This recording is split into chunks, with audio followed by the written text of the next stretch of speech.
Bonjour à toutes et à tous, ma team Kiefer, j'espère que vous allez bien.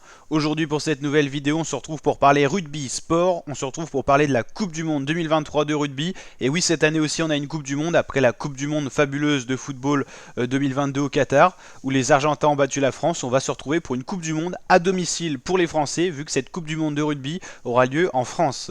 Ça sera en septembre, octobre prochain. Aujourd'hui dans cette vidéo, on va découvrir toutes les informations utiles sur cette Coupe du Monde qu'on suivra bien sûr en intégralité sur la chaîne YouTube. Donc n'hésitez pas à vous abonner à la team et activer la petite cloche des notifications pour suivre tout ça et toute l'actualité, pour profiter vraiment en entièreté de cet événement sportif majeur qui aura lieu donc pour les dates du tout simplement 8 septembre au 23 octobre 2023, quasiment à la rentrée scolaire. Ça sera seulement la 10e édition de la Coupe du Monde de rugby, et il y aura 9 stades qui seront mis en place pour accueillir 20 équipes et 48 matchs à jouer.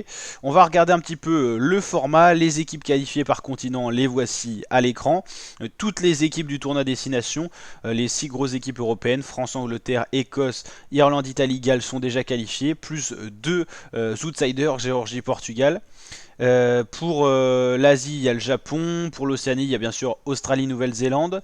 Il y a l'Afrique du Sud pour l'Afrique. Et puis pour l'Amérique du Sud, on a Argentine, Uruguay, Chili. On va checker un petit peu le calendrier et les chapeaux. Alors pour regarder les groupes, on va aller sur ce site-là, qui est le site officiel de Rugby World Cup, qui est plutôt tchatcher, avec la France qui a une grosse poule. On va comprendre pourquoi. On a les All Blacks, la Nouvelle-Zélande, qui est quand même l'équipe qui a le plus gagné la Coupe du Monde de rugby. C'est vraiment la grosse équipe à battre. Bon, en ce moment, ils sont un peu moins bons que d'habitude, mais ça reste une très grosse nation du rugby mondial. Donc Nouvelle-Zélande, France, une équipe qu'on connaît bien, l'Italie, qu'on a l'habitude de jouer au tournoi destination.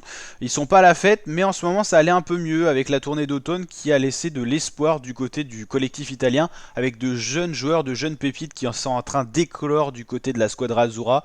On aura également l'Uruguay, la Namibie. Il faut savoir que par poule, on a que les 2 premières équipes qui sont qualifiées, donc sur 5 ça fait pas beaucoup.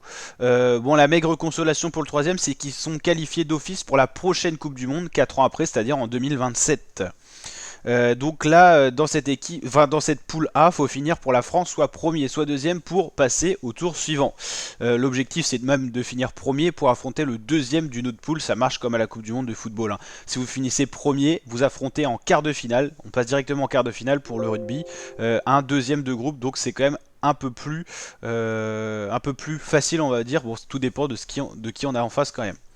Bon, c'est sûr que même si la France n'est peut-être pas favorite de cette poule, parce qu'il y a quand même la Nouvelle-Zélande, on figure parmi les 2 grosses équipes de cette poule, hein, Nouvelle-Zélande-France. Faudra pas négliger l'Italie ni l'Uruguay, la Namibie paraît un petit peu en dessous. Pour la poule B, c'est une poule intéressante. Les Springboks, Afrique du Sud, Irlande, Écosse, 3 équipes qui ont le niveau de se qualifier, et des équipes vraiment outsiders, Tonga et Roumanie, qui sont quand même un cran en dessous. La poule C, avec les Gallois, les Australiens, les Wallabies, les Fidji, la Géorgie et le Portugal. Les 2 grosses têtes de groupe sont les Gallois et les Australiens. Attention tout de même aux Fidji. Géorgie et Portugal, pareil, un cran en dessous. La Géorgie peut accrocher des bons scores des fois. Et le groupe D avec Angleterre, Japon, Argentine, c'est un groupe à 3 têtes. Là, il y a vraiment 3 équipes qui peuvent sortir de ces poules. Attention quand même au Samoa et puis le Chili, pareil, un cran en dessous, qui s'est vraiment qualifié à la toute dernière minute pour participer à cette Coupe du Monde. Bon, quand on regarde ces groupes-là, c'est vrai qu'à chaque fois, on a à peu près 3 équipes qui peuvent se qualifier pour le tour d'après. Le groupe avec le niveau le plus relevé, c'est peut-être celui-là, Afrique du Sud, Irlande, Écosse, qui sont vraiment 3 équipes qui ont le niveau de se qualifier largement. Là, on a Pays de Galles, Australie. Là, on a Angleterre, Japon, Argentine. C'est pareil, c'est un groupe assez relevé, celui-là, la poule D. Au final, la poule A, hein, c'est pas si élevé que ça. Il y a Nouvelle-Zélande, France qui sont très très forts quand même. Mais après, voilà, pareil, là on a Afrique du Sud, Irlande qui sont les très très forts. L'Écosse qui est pas si mal que ça, mais quand même un petit écran en dessous. Ouais, il y a du beau monde quand même. Et donc voilà, après une fois les poules passées, c'est le premier du groupe C qui affronte le deuxième du groupe D, le premier du groupe B et le deuxième du groupe A, pour accéder aux demi-finales, à la finale. Et il y a aussi une petite finale comme à la Coupe du Monde de football, avec le match pour la 3e et 4e place. Donc voilà, il y aura le stade Vélodrome, donc le stade de l'OM, le stade de France, de l'équipe de France de football qui sera également là.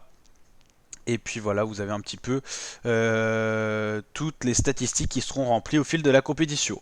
On aura peut-être notre plateforme de pronostics sportifs, donc la team, n'hésitez pas à suivre tout ça sur la chaîne YouTube. N'hésitez pas à vous abonner, activer la cloche, liker, partager et commenter pour tout simplement me dire, selon vous, quelle est la poule la plus relevée, est-ce que la France va passer des phases de poule et tout ça. Et je vous dis à très bientôt pour d'autres vidéos sur la chaîne YouTube. Allez, ciao l'équipe!